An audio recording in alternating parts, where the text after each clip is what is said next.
कि बाबा के पास जो पर्ची लगाते हैं, आपको क्या लगता है कि 100% उसमें सच्चाई होते हैं, बाबा चमत्कार हैं? कुछ लोग ये भी बोलते हैं कि बाबा जो है माइंड रीडिंग करते हैं।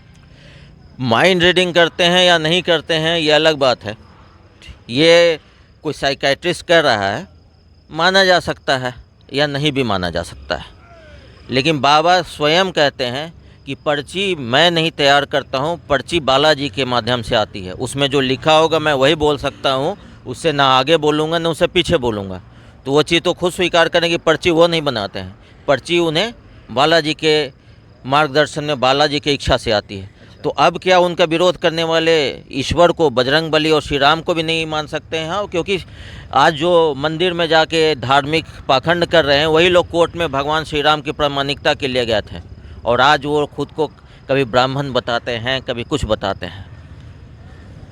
अभी हाल ही में भगवान सहस्त्रबाहु को लेकर जो है बहुत सारा विवाद सोशल मीडिया पे खबरों में सामने आया था। उन्होंने कुछ ऐसी बातें कही थी भगवान सहस्त्रबाहु को लेकर जो चर्चा का विषय बना था, और उन्हें माफ़ी भी मांगनी पड़ी थी। क्या एक बाबा को इस तरह से बोलना चाहिए? देखिए, इस विषय में मैं इतना ही कहूँगा कि सहस्त्रबाहु के विषय में उन्होंने आज बोला, ठीक है, उन्होंने ऐसा कुछ नहीं बोला था कि सहस्त्रबाहु को उन्होंने आतताई कहा था। तो वो शास्त्रों में लिखा हुआ है। भगवान परशुराम ने संहार किया था, ये भी शास्त्रों में लिखा हुआ है। उन्होंने उस बात को प्रामाणिकता की। तो पूजन तो रावण का भी होता है कई जगहों पे, इवन श्रीलंका में भी होता है। तो वो लोग भी विरोध करेंगे जब रावण का पुतला दहन होता है। तो उसी तरीके से सहस्त्रबाहु के वंशज भी उन्हें अपना भगवान क्यों नहीं मानेंगे। चलिए आगे बढ़ते हैं। थोड़ा सा ये भी हम आपको कहना चाहेंगे कि एक बाबा, एक साधु से लोग ये उम्मीद करते हैं कि उनके संस्कार जो हैं हमें अपने अंदर उतारने का मौका मिले, और उनके द्वारा जो बोले गए वचन हो वो काफ़ी सहज हो और काफ़ी सुलभ हो, ताकि लोग भी उनको फॉलो करें।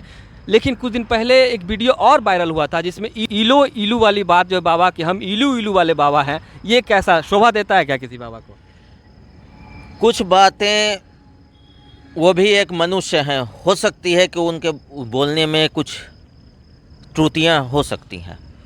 तो मनुष्य कभी भी संपूर्ण नहीं होता है। तो किसी की छोटी छोटी बात पकड़ने लगेंगे। तो यहाँ के माननीय मुख्यमंत्री जी ने कई बयान दिए और पलटे हैं, उन पे सवाल क्यों नहीं उठता है?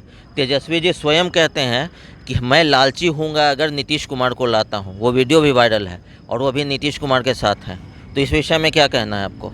ये तो पार्ट ऑफ पॉलिटिक्स है ना, जो जिसके साथ है वो उसके गुणगान करेगा, जो उसके साथ में नहीं है, विपक्ष में है, वो उसका विरोध करेगा। लेकिन एक बाबा, एक संत ऐसा कैसे बोल सकता है? एक बाबा और एक संत ऐसा कैसे बोल सकते हैं? संत तो किसी का विरोधी और किसी का समर्थन करने वाला नहीं होता है। संत हर वर्ग के लिए होता है। संत किसी का विरोधी नहीं होता है, किंतु संत गलत का विरोध अवश्य करता है, इसीलिए वो संत होता है।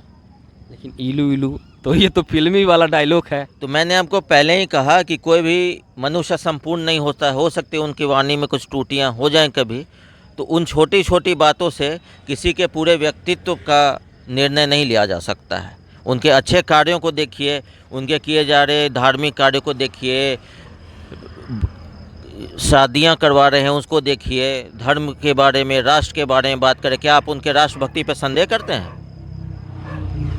कुछ कुछ बातें ऐसी होती हैं जो कभी न कभी कहीं ना कहीं किसी रूप में आप पे भी सवाल खड़े कर देती हैं। इसीलिए सहजता के साथ बोलना चाहिए और हमेशा सौम्यता रखनी चाहिए। मैं आपकी बात को स्वीकार करता हूं कि उन्हें अपनी वाणी को बहुत नाप तौल के बोलना चाहिए।